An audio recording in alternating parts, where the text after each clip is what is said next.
Assalamualaikum warahmatullahi wabarakatuh. Perkenalkan, nama saya Fard Fadilah dari kelas 2 ICD. Baiklah, saya akan menunjukkan hasil dari proyek Bina Desa saya, yaitu Bina Desa Peminjaman, di mana proyeknya sudah sudah ditambahkan form login, lalu juga sudah diperbaiki dari yang sebelumnya dengan melengkapi beberapa tabel dan juga sudah menerapkan parsial. Nah, baik, langsung saja kita masuk ke bagian review codingnya. Nah, di sini saya sudah menerapkan partial view pada bagian board atau dashboardnya. Di bagian sini ada layout, yang layoutnya ada folder admin, yang isinya ada PHP, ada app.blade.php, lalu ada CSS, footer, header, dan JS, serta sidebar. Nah, pada bagian boardnya sendiri, di sini saya sudah menerapkan partial view-nya, dan ya bisa dilihat di bagian sini ada include, dia memanggil layout.admin.css, yang artinya ya dia memanggil CSS dari file CSS yang ada di folder admin, yang admin ini berada di folder layout, dan begitu seterusnya, serta yang lain. Nah, selanjutnya kita lihat bagian login. Nah, pada bagian login ini sudah terhubung dengan database yang ada di bagian ini, yaitu users. Nah, jadi jika kita masuk ke webnya, di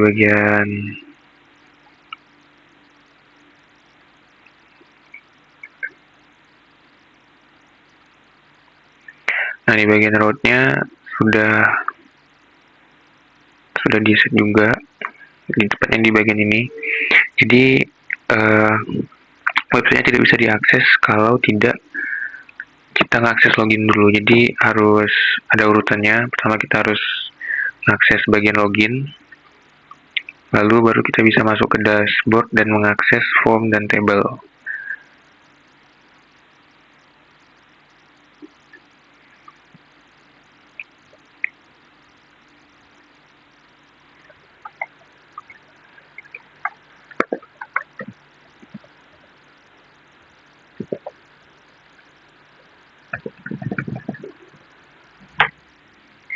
Nah, jika kita masukkan password yang salah, maka akan muncul pesan error, email atau passwordnya salah.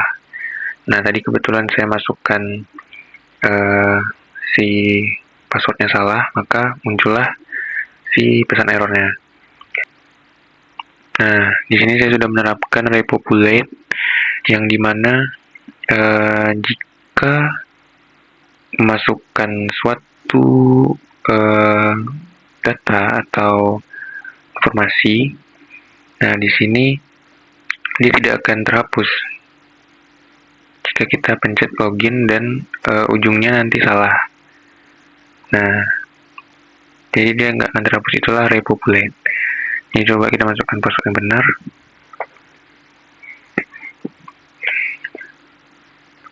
Nah, maka akan muncul maka akan di redirect. Ini juga bagian dari si codingannya, maka akan di redirect ke halaman board. Nah, redirect tadi dia berasal dari dia diarahkan oleh controller. Nah, di bagian ini, di bagian proses login, di bagian ini, tepatnya di sini. Nah, sistem akan mengarahkan user ke /bina, yang dimana /bina ini adalah route untuk kita mengakses view dashboard. Maka akan muncul tampilan seperti ini jika berhasil. Nah, jika tidak maka akan muncul terus pesan error, pesan kalau password atau emailnya salah. Nah, selanjutnya kita masuk ke bagian CRUD untuk insert datanya. Di sini kita masuk ke bagian CRUD-nya, bagian form. Nah, pada bagian form, di sini tempat kita untuk menginputkan data-data. Nah, di sini ada beberapa form yang sudah ada, yaitu warga, lalu ada media, lalu ada fasilitas umum, peminjaman, pembayaran, cara fasilitas, serta petugas. Nah, setiap dari setiap dari tombol-tombol ini akan dia mewakili satu table di database. Nah, maka coba kita masukkan data bagian ini, data peminjaman.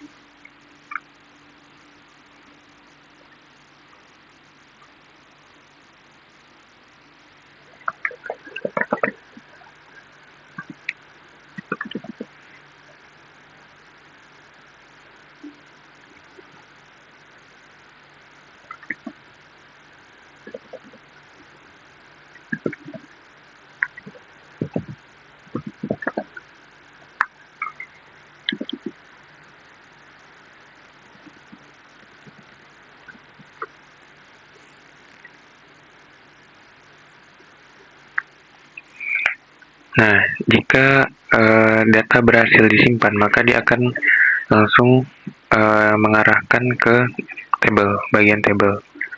Nah, di bagian table ini kita akan diawali atau akan melihat tampilan table warga terlebih dahulu. Nah, ini berkaitan dengan si codingannya, tepatnya di bagian table. Nah, di sini saya mengatur untuk si table warganya memiliki tab content aktif, yang artinya jika kita masuk ke tab table, ke bagian table, nah jika kita masuk ke bagian table, maka yang bakal kita lihat terlebih dahulu pasti si table warga, karena dia memiliki kelas tab content aktif. Sedangkan yang lainnya itu tidak memiliki tab content aktif, yang artinya mereka akan masuk ke keadaan hide. Yang ini nih udah diatur di bagian JS, di bagian scriptnya. Nah, karena tadi kita menginputkan bagian peminjaman, maka kita perlu mengklik bagian peminjaman. Nah, ini data yang baru saja kita masukkan. Ini nomor ID-nya. Bagian sini mewakili ID. Oh ya, setiap nomor pada table itu mewakili ID. Saya set untuk mewakili ID. Kecuali di beberapa table yang memiliki constraint atau foreign key, yaitu ID dari ID table lain. Maka dia ngeset untuk diinputkan sendiri. Nah, di bagian peminjaman tadi yang udah kita inputkan itu sudah berhasil. Nah, selanjutnya kita akan melakukan edit. Kita akan mengedit datanya. Sini kita akan ngedit bagian pembayaran. Nah, kita klik edit. Nah, jika kita klik edit, maka dia akan langsung mengarahkan kita ke bagian editnya. Nah, ini juga berhubungan dengan si codingannya, yang dimana mana bagian edit?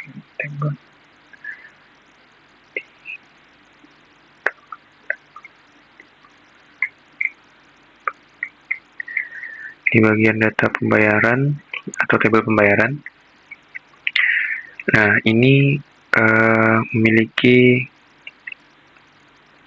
tombol edit yang dimana dia diarahkan oleh route yang sudah di set untuk ke view tersendiri. Nah, di sini saya membuat bagian editnya memiliki view masing-masing, memiliki file view masing-masing, yang dimana setiap filenya mewakili satu table. Berbeda dengan bagian form dan table, bagian editnya dia memiliki file tersendiri.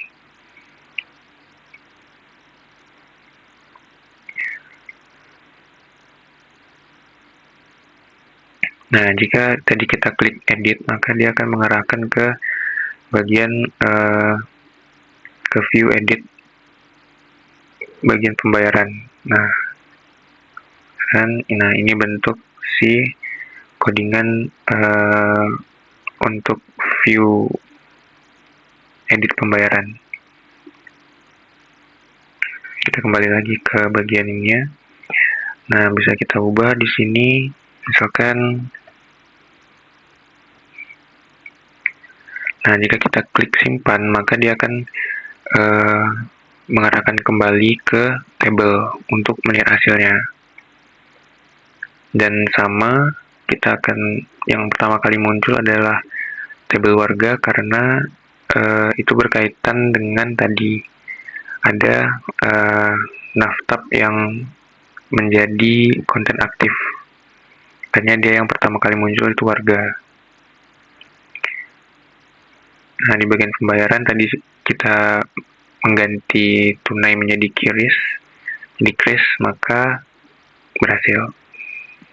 Baik, selanjutnya kita akan melakukan proses delete. Nah, proses delete ini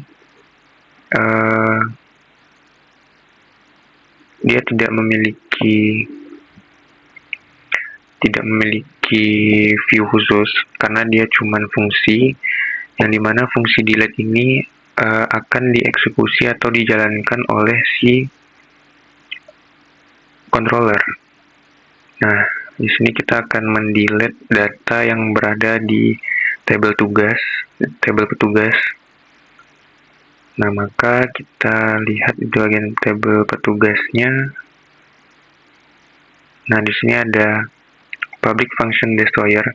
Nah, inilah fungsi atau bagian kode yang berfungsi untuk mendelete atau menghapus suatu data, suatu kolom pada tabel. Nah, di sini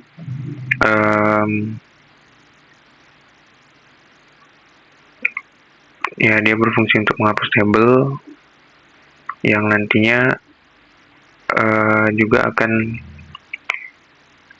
diarahkan oleh route. Di bagian route-nya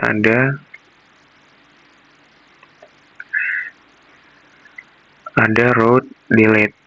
Nah, route delete ini yang pokoknya tuh alurnya tuh bagian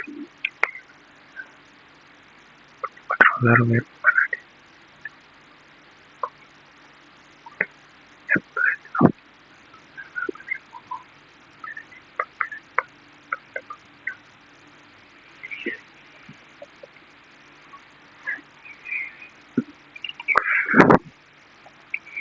Jadi alur untuk penghapusannya yaitu kita mengklik tabel mengklik tombol hapus, yang dimana di sini button yang diberi nama hapus. Nah, si button hapus ini dia nih memiliki root, yaitu pembayaran destroy, yang dimana pembayaran destroy ini dia akan mengarah ke controller, bagian controller. Nah, di bagian controller inilah terjadi penghapusan. Nah, di sini petugas sama dengan petugas underscore fasilitas. Petugas fasilitas ini nih diambil dari model yang dia ini nanti bakal nyari si ID dari si petugas fasilitas, ID-nya. Di sini ada pesan find or fail, yang artinya tuh intinya dia bakal nyari sampai ketemu si ID-nya, ID dari petugas fasilitas ini. Nah, jika ketemu, maka ID tadi itu bakal di-delete atau bakal dihapus. Nah, alurnya seperti itu. Dan kalau di webnya hanya kita klik hapus saja dan selesai, hilang. Bagian petugas kita sudah terhapus satu. Nah, setelah selesai menghapus,